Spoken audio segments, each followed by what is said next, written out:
들어섰습니다. 엘리야는 우리가 조금 시간을 좀 많이 할애하면서 살피려고 합니다. 왜냐하면 우리가 살고 있는 이 시대가 엘리야의 시대를 방불하고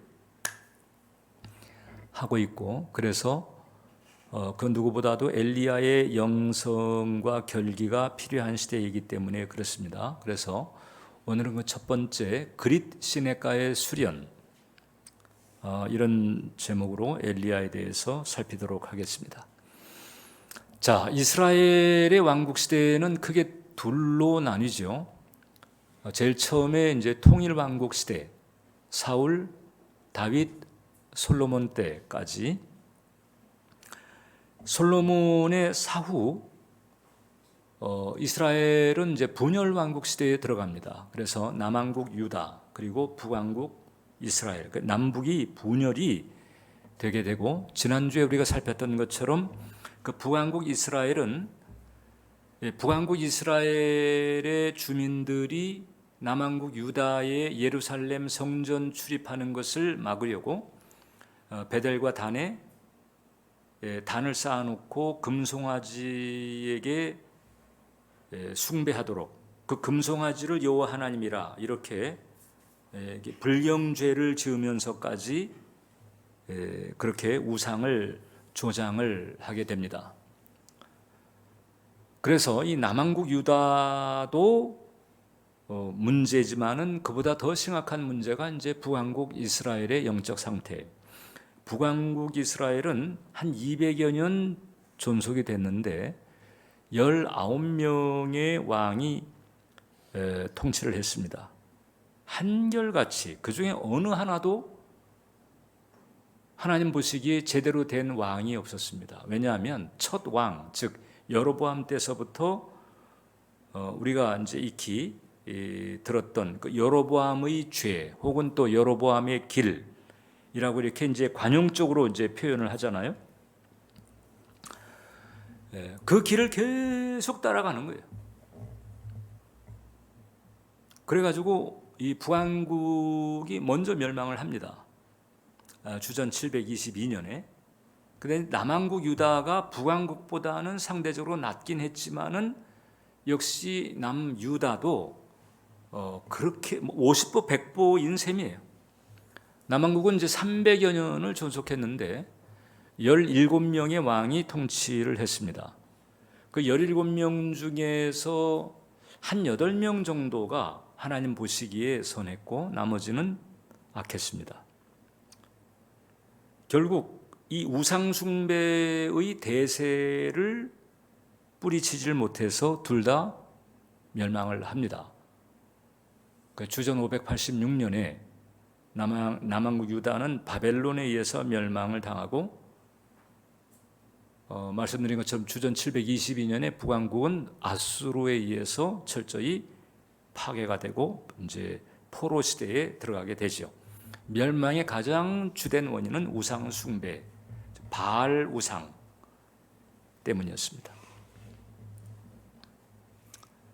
그래서 이 북왕국이 그 여로보암의 죄로부터 시작해가지고 계속 여기는 뭐 쿠데타의 쿠데타, 반역, 음모, 그 다음에 학살, 우상 숭배와 부도덕, 특히 이제 이 바알 숭배는 이 음란한 의식과 같이 진행이 됐습니다. 전에도 말씀드렸습니다마는 바알신이 토지신, 남신인데 이 아스타롯이라고 하는 여신과 이게 짝짓기를 통해 가지고 소위 이제 토지의 풍작이 나온다 이렇게 여겨서 이 우상을 숭배하는 의식을 가질 때에는 그냥 무분별한 거의 난교 파티에 가까운 이제 그런 의식을 가지게 됩니다. 그러니까 여기서 이 나오는 이제 이 부도덕한 풍조는 말할 나위도 없죠. 이런 그 영적으로 볼 때 엉망진창의 흐름 가운데서 이 북왕국 이스라엘의 이 첫 번째 아합과 이세벨이 등장합니다. 자, 이 사람들이 이제 얼마나 심각한 사람들인고 하니 열왕기상 16장 31절을 보면 느밧의 아들 여로보암의 죄를 따라 행하는 것을 오히려 가볍게 여기며 누가? 아합과 이세벨이. 시돈 사람의 왕 엣바알의 딸 이세벨을 아내로 삼고 가서 바알을 섬겨 예배했다. 그러니까 이제 아합이 이세벨을, 그러니까 이방 여인이죠. 이스라엘 사람이 아니고 시돈 왕의 딸인데, 이 이세벨이 대단한 여자입니다. 왜냐하면 이 북왕국의 역사를 놓고 봤을 때 이세벨 이전에 왕비의 이름이 언급된 적이 없어요. 그런데 이세벨 때서부터 그 이름이 등장을 합니다. 아합이 왕이었지만은 실세는 이세벨이었어요.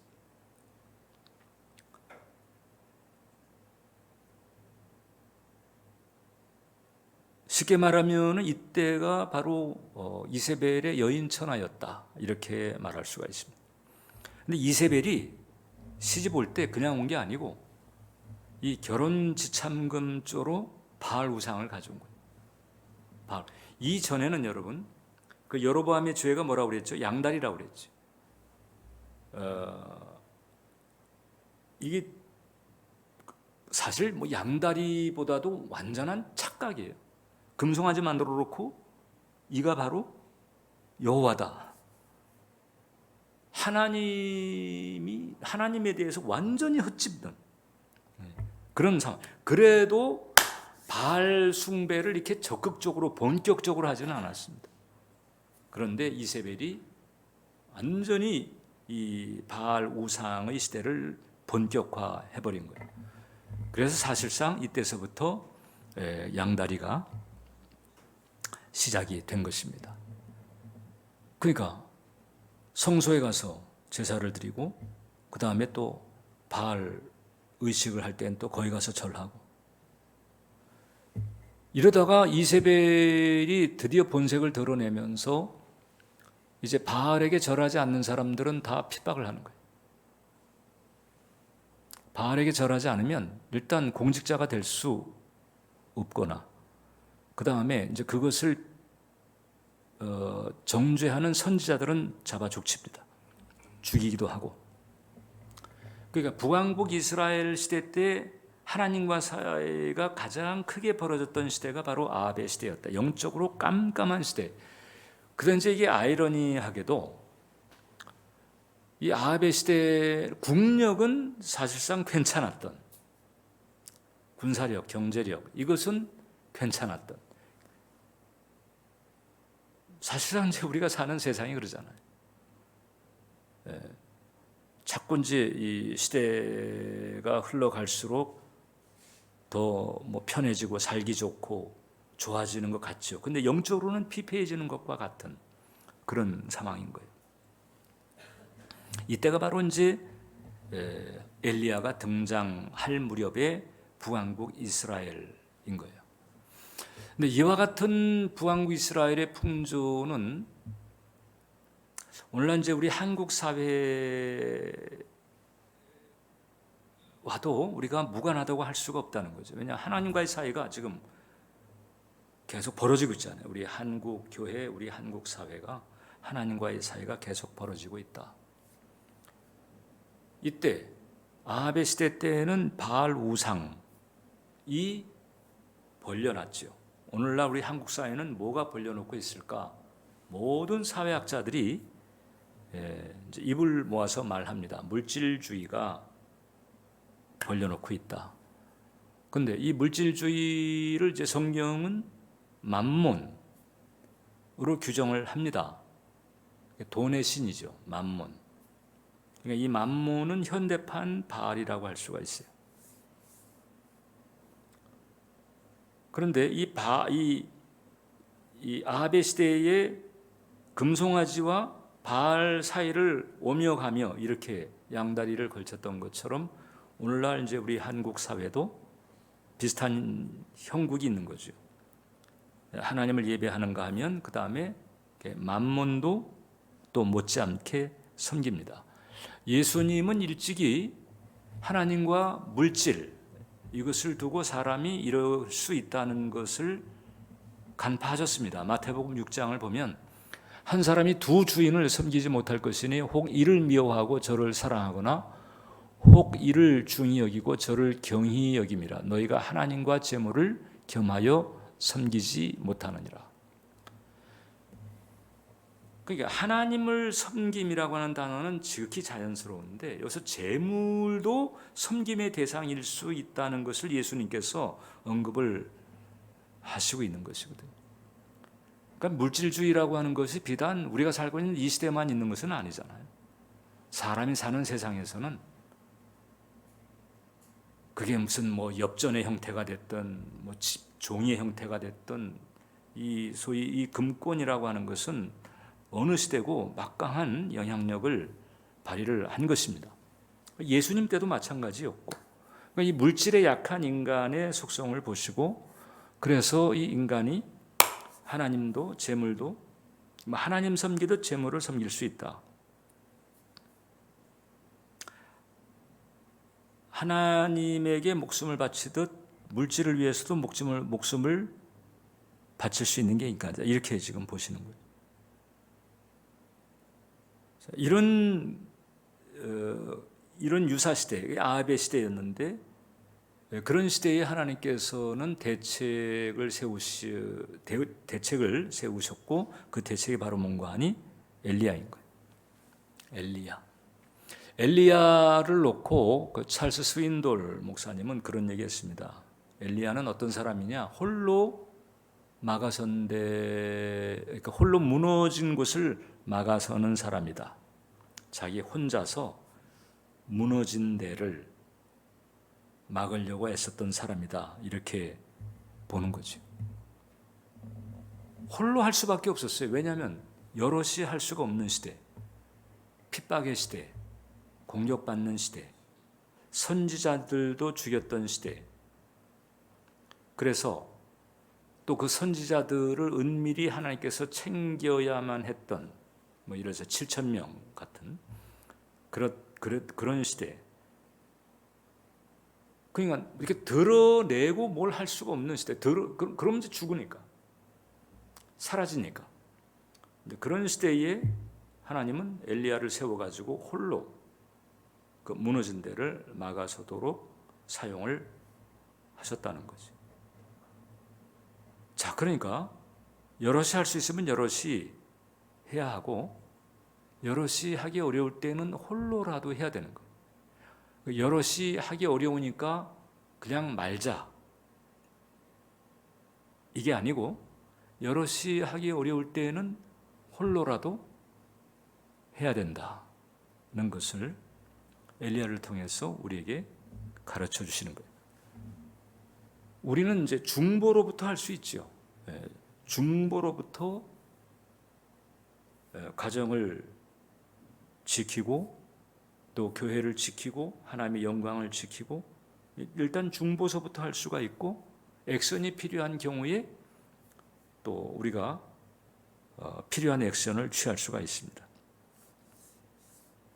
사실 아까 우리가 중보했던 젠더 이슈만 해도 우리 한국에서 그 인권조례, 차별금지법 이런 것을 막기 위해서 교회에서만 기도하는 것이 아니라 현장에 나가서 함께 연합해서 기도하고 피켓 들고 데모도 하고 이런 목회자들 그리고 이런 성도들이 있습니다.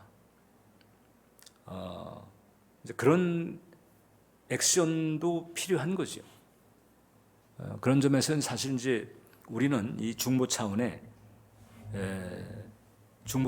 이제 조용하게 무너진 데를 막으려고 애쓰는 분들을 위해서 또 기도로 이렇게 도우는 이런 선에 있습니다만은 정말 결정적인 액션이 필요한 때에는 현장에 나가서 함께 하면서 기도를 모으고 그런 그 결집하는 파워를 모으고 이렇게 하는 것도 필요한 거거든요.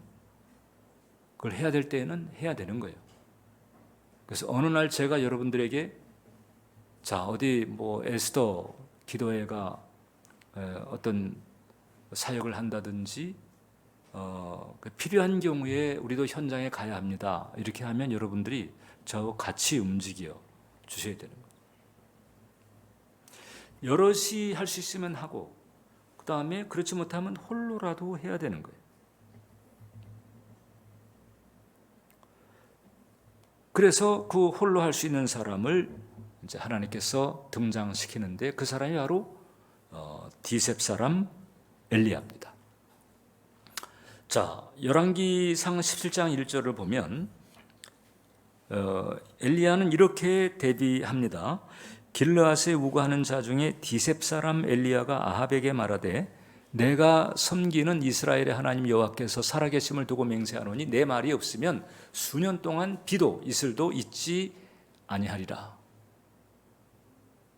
강력한 선포를 합니다. 가뭄을 선포하는 거예요.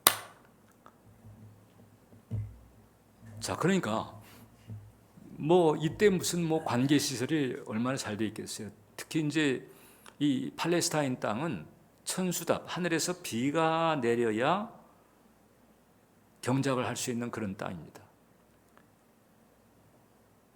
원래 이스라엘 백성들이 애굽에서 종살이 할 때에 그때 애굽에서는 먹을 거 걱정을 안 했습니다. 왜냐하면 그 나일강이 흐르고 있고 그 나일강의 풍부한 수자원을 바탕으로 해서 그 나일강 삼각주에 거기는 그냥 3모작, 4모작이 가능합니다. 우리 한국은 2모작도 간신히 하잖아요. 사실. 근데 3모작, 4모작이 토지가 워낙에 비옥하니까 그 나일강과 삼각주에. 그러니까 사실상 가뭄 걱정도 안 합니다. 워낙이 그 아프리카 중부 밀림서부터 흘러내리기 시작한 그 나일강의 수온이 마를 날이 없으니까. 거긴 하늘의 비를 굳이 기원하지 않아도 되는 거예요. 그런 땅에서 이스라엘 백성들을 하나님이 팔레스타인 땅으로 옮겨놨습니다. 여기는 뭐 강이라고 해야 요단강, 요단 한강에 비하면 개천 수준입니다. 사실 요단강. 하늘에서 비가 내리지 않으면 안 되는 거예요. 그래서 신명기를 보면 내가 너희를 왜 이 땅으로 오게 한 줄 아냐? 내 말 잘 들으면 때를 따라 이른 비 늦은 비를 내가 내리겠거니와 말을 안 들으면 어떤 때는 이른 비를 안 내리고 어떨 때는 늦은 비를 안 내리고 이른 비는 파종할 때 내리는 비예요. 늦은 비는 추수할 때 내리는 비입니다. 그러니까 파종할 때 비가 내리지 않아도 이 파종이 잘 안 되죠. 뿌리를 내리지 못하니까. 근데 파종할 때 비가 내렸어도 늦은 비가 안 내려버리게 되면 이삭이 충실하지 못하죠. 그러니까 이른 비와 늦은 비가 골고루 내리지 않으면 안 되는 땅이에요. 따라서 그 땅에서는 이제 비를 주관하시는 하나님을 전적으로 의지해야 되는 그런 곳으로 하나님이 이스라엘 백성들을 부르셨어요. 그 이스라엘 백성들이 오늘날 여러분들입니다. 여러분들이 지금 생활하고 있는 생활 환경 혹은 작업 환경, 이런 환경들은 비유하자면은 애굽 땅에서 팔레스타인 땅으로 이주한 이스라엘 백성들의 생활 환경과 본질적으로 유사하다.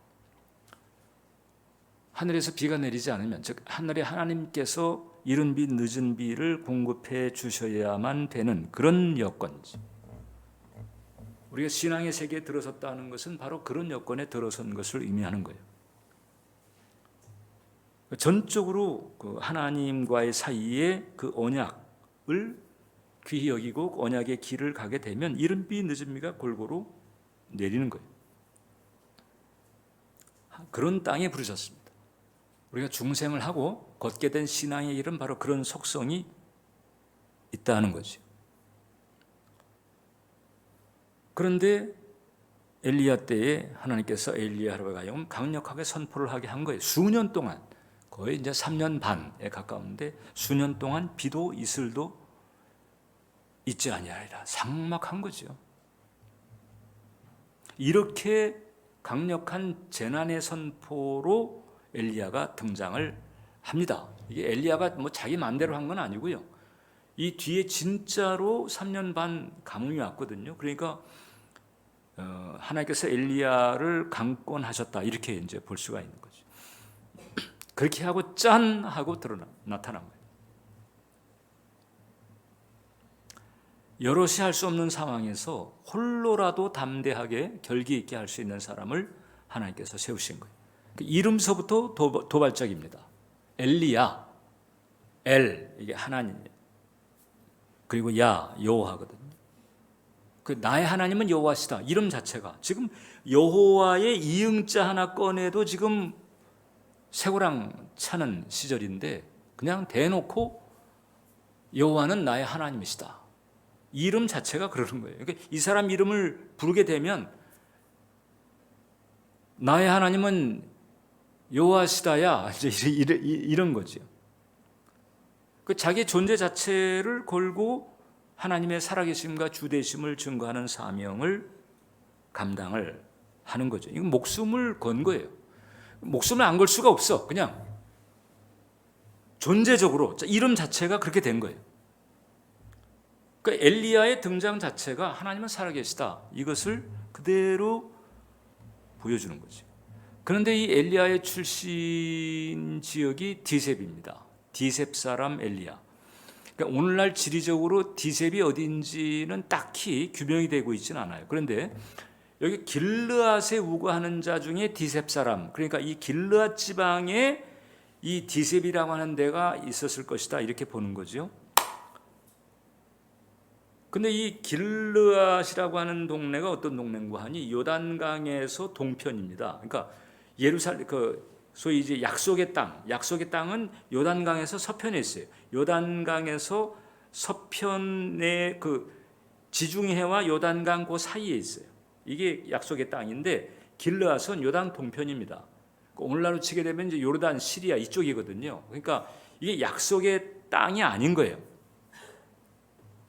그렇지만은 르벤 지파, 갓 지파, 므낫세 반 지파가 일찍이 가나안 정복 과정에서 먼저 점령을 하고 이런 이제 사연이 있는 곳이죠. 그러나 이 정식적인 약속의 땅이 아니었다는 점에서 이 길르앗 지방은 사실상 호열대받는 그런 지역이고, 그나마 그 길르앗 지방에서 디셉은 지금도 어디였는지를 알 수가 없는 정도니까 쉽게 말하면 이름도 없는 촌구석이라고 보면 돼요. 그냥 디셉 출신이다 하면 이름도 없는 촌구석 출신의 사나이가 등장하면서 대놓고 재난을 선포하고 하나님의 이름을 거명을 한 거죠. 쉽게 말하면 하나님께서는 영적으로 깜깜했던 그 시대에 당신의 존재, 당신의 영광을 드러낼 사람을 촌구석에서 픽업을 하셨다는 거예요. 왜 촌구석이었을까? 제가 생각해 봤을 때 딱 한 가지 이유 나와요. 때가 안 묻은 거예요. 지금 잔뜩 그 금송아지 풍조, 바알의 풍조가 가득한 그 시대에 그런 때가 묻지 않은 촌구석에서, 즉 영혼이 정결하게 간수가 된 그 영혼을 하나님께서 픽업을 하신 것이다. 하나님께서 쓰시는 사람은 때가 안 묻은 영혼이다. 세상 풍조에 물들지 않은 영혼을 하나님께서 쓰시는 거예요. 이건 하나님께 중요한 조건입니다. 그리고 이제 묘하게도 이 길르앗이라고 하는 곳은 치료제로 유명합니다. 유향, 길르앗의 유향은 대단히 유명합니다.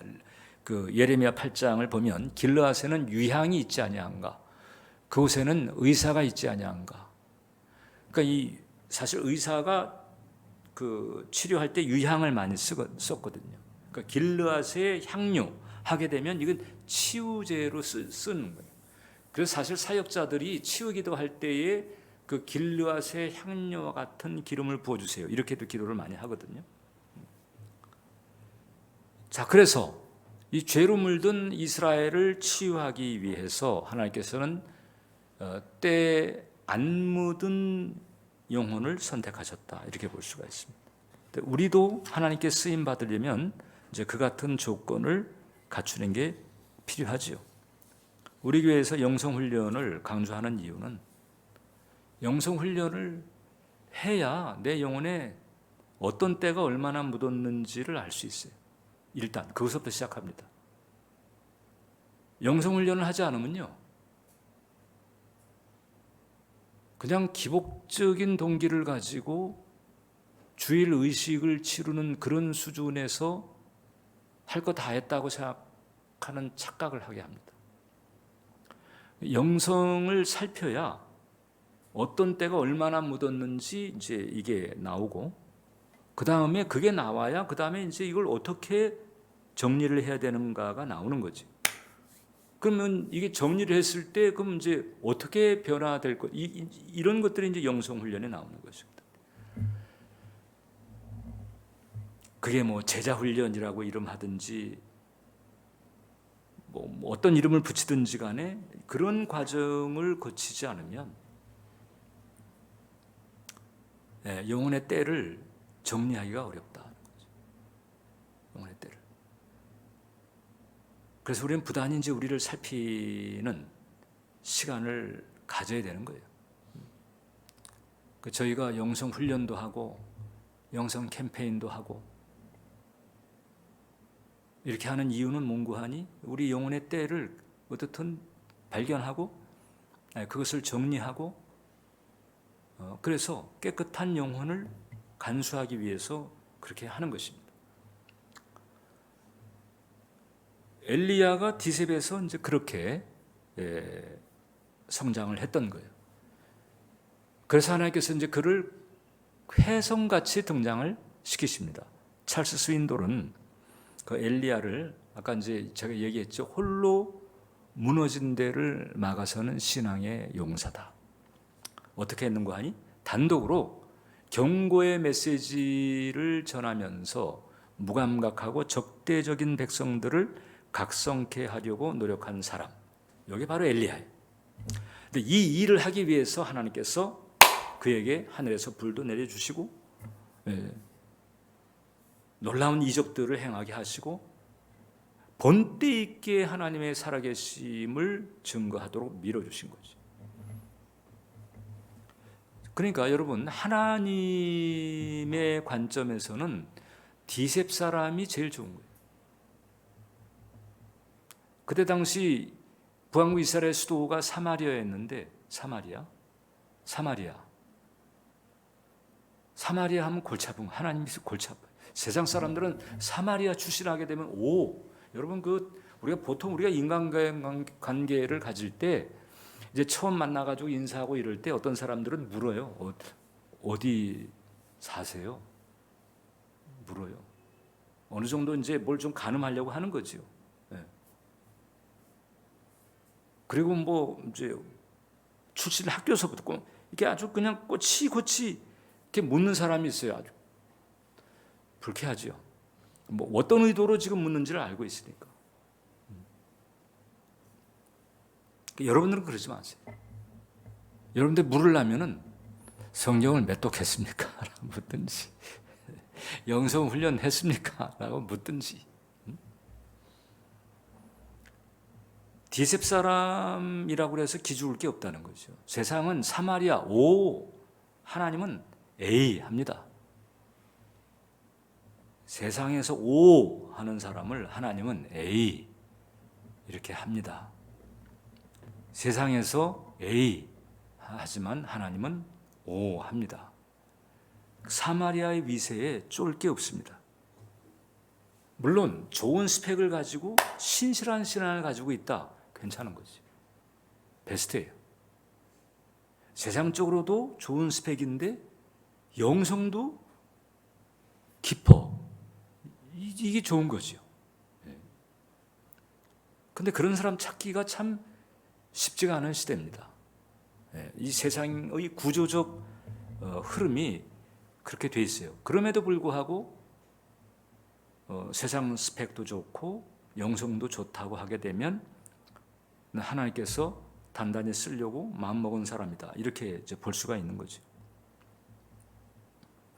그런데 그런 그 세상 기세에 그냥 밀려가지고 그래서 세상과 잘 지내려고 신앙을 저버리거나 혹은 도덕적으로 타협을 한다든지 이러지는 말자 하는 거죠. 우리는 그런 미혹들을 수시로 받습니다. 말 한마디를 어떻게 할 수도 있고 할 수도 있는데, 이게 이제 사람에게 신경 쓰느라고 하나님과의 관계에 손상이 가도록 그렇게 하지는 말자.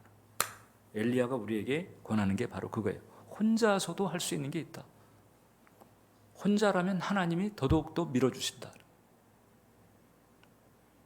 엘리야가 그랬으니까. 그것도 디셉 출신인데 별 볼 일 없는 스펙, 사람들이 홀대하는, 고향이 어디라고? 디셉이요?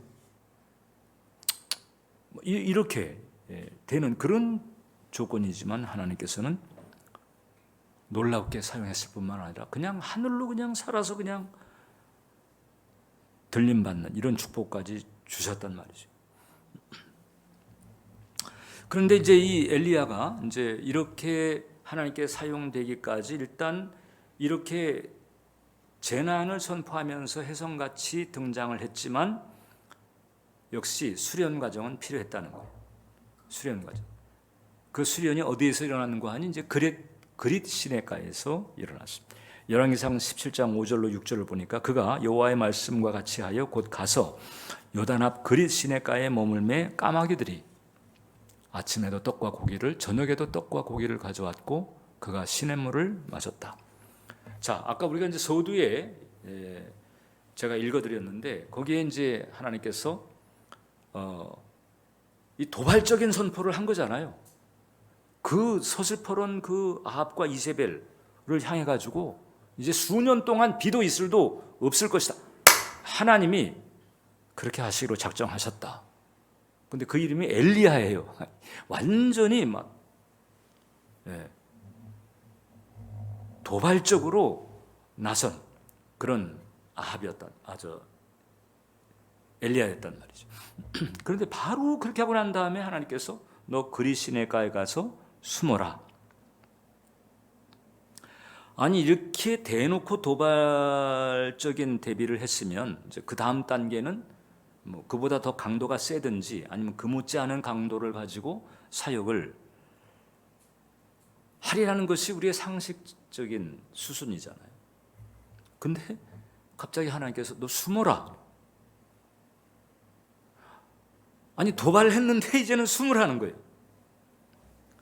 그리고 까마귀의 도움을 받으라는 거예요. 까마귀. 여러분 우리 한국은 까치를 동양 쪽은 까치를 좋아하고 까마귀를 불길하게 여기잖아요. 이 서양 쪽은 까치가 별 볼 일이고 까마귀를 좋아해요. 까마귀도 왜냐하면 이게 기독교 문화 바탕인지 모르겠는데 어떻든 까마귀를 길조로 봅니다. 서양에서. 숨고 까마귀의 도움을 받으라는 거예요. 하나님의 이름으로 재난을 강력하게 선포한 선지자인데, 그래서 여러분 정말 우리는 한 걸음 한 걸음 나아갈 때 주님의 인도를 받으려고 애를 써야 된다. 성령의 감화 가운데에 향하려고 애를 써야 된다. 왜냐하면 지금 그냥 우리 인간적인 경험이나 상식으로 봤을 때는 이 정도로 도발했으면 그 다음 단계는 제 생각은 이래요. 이렇게 딱 도발했으면 그 다음에 이런 움직임을 보면서 뭔가 하나님께서 엘리야를 통해서 일을 하시려는구나. 그러면은 엘리야를 따라야지. 이런 사람들이 등장할 것이고, 그럼 그런 사람들을 규합해가지고 뭐 위원회나 무슨 뭐 세력을 짜가지고 그 다음에 조직적으로 아합에게 저항을 하고 뭐 이런 흐름들. 그러다가 뭐 막히게 되면은 하늘에서 불을 내려가지고 막 불벼락을 맞게 하든지 이렇게 가야 되는 건 아닌가? 이렇게 생각할 수 있죠. 근데 하나님은 그게 아닌 거예요. 숨으라는 거예요. 그게 참 이게 아합 입장에 자꾸 내가 아합이래. 엘리야 입장에서는 이게 이해가 안 갔을 가능성이 많아요. 아니, 숨으라고요? 네, 숨으라는 거예요. 나설 때가 있고 숨을 때가 있는 거예요. 치고 나갈 때가 있고 인내하면서 기다릴 때가 있다. 그러니까 하나님께서 쓰려고 하는 사람일수록 이 성령의 가마 안에서 행하려고 하는 것이 굉장히 중요한 원리가 되어야 되는 거예요. 그냥 상식적 판단, 그냥 상식적 분석으로 이렇게 행하려고 하는 행할 일이 아니다. 여쭈어야 되는 거예요. 설령 그게 하나님의 명분이 분명한 일이라 할지라도 여쭈어야 되는 거예요. 대표적인 게 사도행전 16장인데 그 사도 바울이 선교 여행을 쭉 할 때 1차 선교 여행 때 아시아에서 복음 전했습니다. 아시아에 지금 이제 복음을 전하고 교회를 개척하기 시작했잖아요. 아시아 땅에 얼마나 많은 인구가 있고 다 지금 몰라요. 전 세계적으로 복음에 대해서는 깜깜했으니까 거기서 이제 아시아서부터 시작을 했는데 이제 시작이요. 아시아에 얼마나 믿지 않는 사람들이 많이 있어요. 그야말로 복음 전도 입장에서 본다면 황금어장이라고 할 수 있잖아요. 그래서 바울이 계속 아시아에서 복음 전하라고 했는데 성경은 예수의 영이 막았다. 예수의 영이 막았어요. 아니, 예수님이 복음 전하라고 했는데 예수의 영이 왜 막냐? 이게 이럴 수가 있단 말이죠. 그게 타이밍, 그 다음에 플레이스, 때와 장소의 문제가 있는 거예요. 그래서 아시아에서 스타트가 걸렸지만 이제는 이제 유럽으로 가라. 마게도니아, 유럽으로 가라. 이게 하나님 뜻인 거예요. 근데 복음 전한다는 명분이 얼마나 좋아. 하나님이 또 하라고 하셨잖아. 그러니까 하나님을 위해서 막 열심을 냈는데 지금 때나 장소가 여기가 아니거든요. 그러니까 오히려 예수의 영이 말리는 거예요. 이런 경우가 있단 말이죠. 하나님께서 쓰시는 사람일수록 때의 문제에 대해서는 분별을 잘 해야 되는 거예요. 더욱 힘써야 되는 거예요. 그러니까 이제 하나님께서 엘리야를 수련하시는 거죠. 이제 나하고 함께 하면서 네가 내 일을 해야 되는데 나와 함께 내 일을 행할 때에 나와 함께 하는 방식을 네가 알아야 되겠다. 내가 하라면 하고 말라면 말고 내가 좌하라면 좌하고 내가 우하라면 우하고 네가 그렇게 할 수 있겠나? 이거죠. 이것을 하나님께서 이제 수련을 시키는 거예요. 그래서 까마귀의 도움을 받는 거죠. 그러니까 하나님을 아는 수련인 거예요. 하나님의 살아계심과 하나님의 실력을 알아가는 수련인 거죠. 그래서 그 아더 핑크라고 하는 유명한 설교자가 그런 얘기했습니다. 선지자 엘리야가 다시 대중 앞에 서서 하나님 말씀을 전하기 위해서는 비밀리에 더 많은 훈련을 쌓는 것이 필요했다.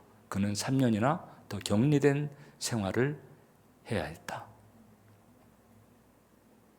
예수님의 제자들도 3년 반 가까이 훈련받았다. 엘리야도 가뭄 기간 동안에 수련을 받습니다. 우리도 지금 보니까는 지금 영성 훈련 다 받은 분들이 이제 사역반까지 마치고 갔을 때 보니까 거의 3년 차가 걸려요. 보니까 그랬는데도 진단 분석 수준에 머무는 경우도 많습니다.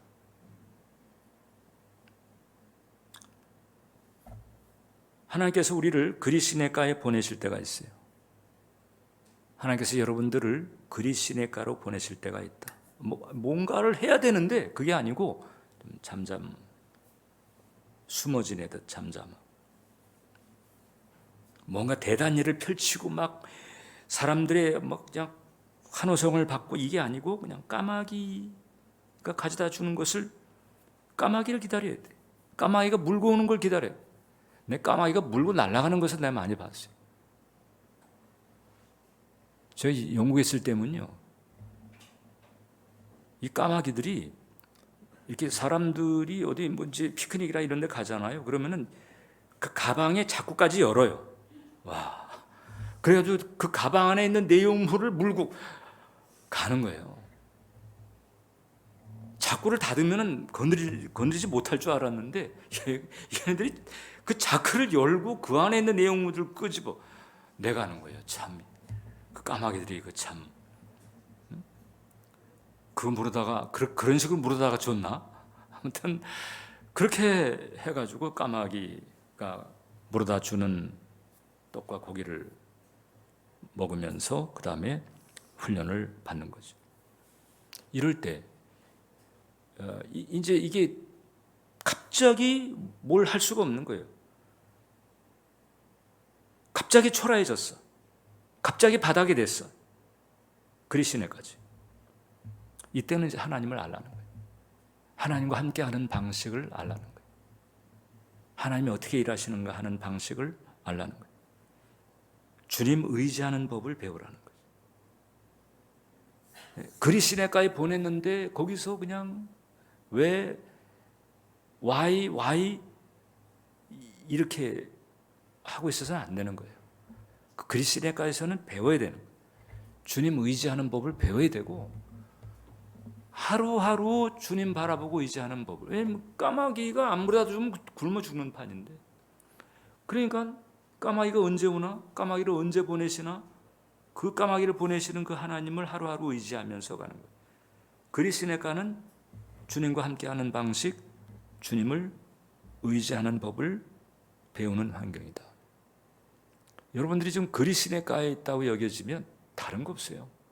주님과 함께하는 방식을 배우라고 하시는 것이고 하루하루 주님을 의지하는 방식을 배우라고 하시는 거예요. 거기서 why 할 게 아니에요.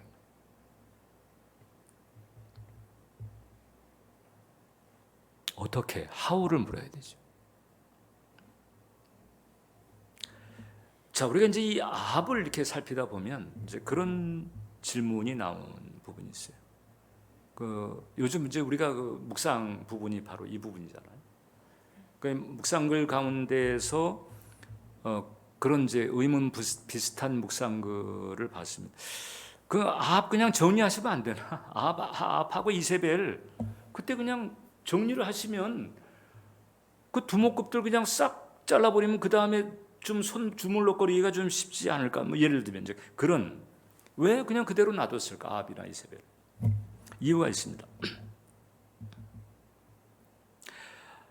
아합이나 이세벨을 바로 손보지 않으신 이유는 뭔가 아니? 아합이나 이세벨, 자 북왕국 이스라엘에서 아합이나 이세벨을 손보시게 되면 그 아합이나 이세벨을 손보시는 기준을 이제 다 적용을 해야 되잖아요.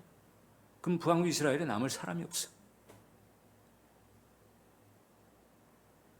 이건 뭐 회개의 여지, 구원의 여지가 없어요. 아합이나 이세벨을 다루시는 그 기준을 모두에게 적용한다 그러면 북왕국 이스라엘은 남을 사람이 별로 없다는 거예요.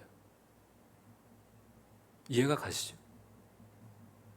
지금 왜 이렇게 세상이 계속 악해지고 있고 악당들도 많고 못된 사람들도 많이 있는데 왜 하나님은 왜 저놈은 왜 저렇게 그대로 두고 하나님 이 사람은 왜 그렇게 가만두고 계신 거지?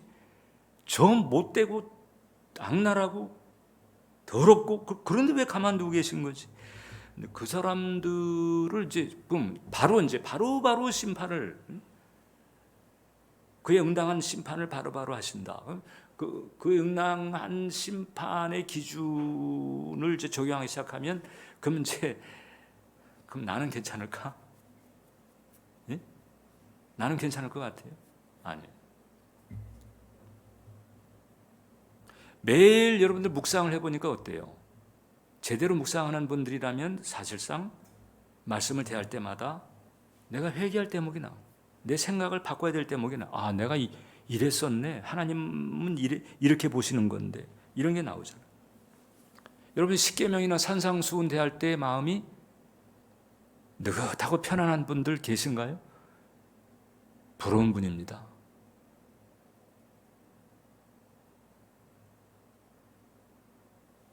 그래서 하나님께서는 인내하시면서 어떻든 조금씩이라도 더 변화시키려고 하고 회심시키려고 하고 이렇게 하는 거예요.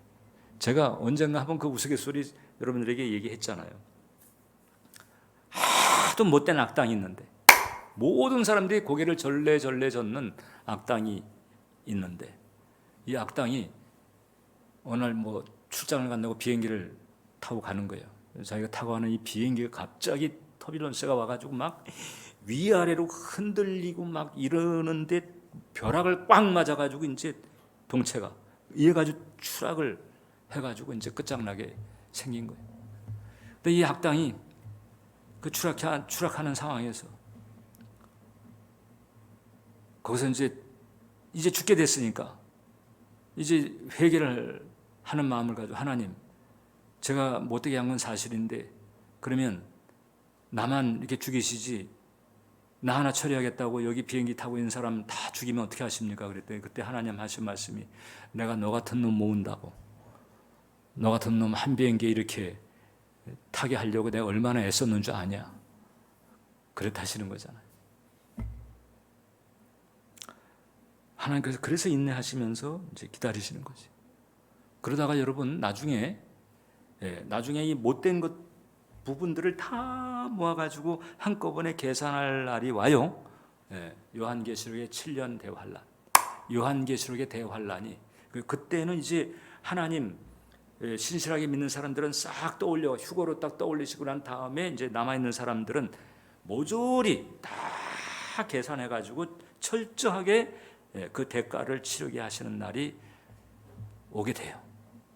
그게 바로 요한계시록의 대환란입니다.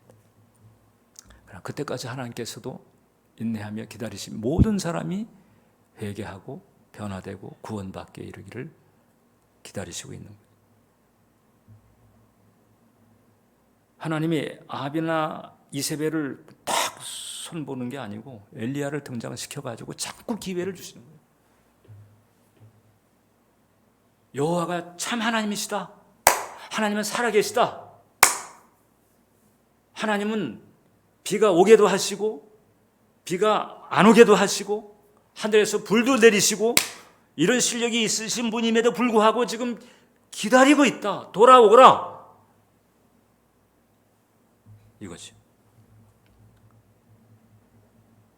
그 하나님의 긍휼을 우리가 생각하면 됩니다.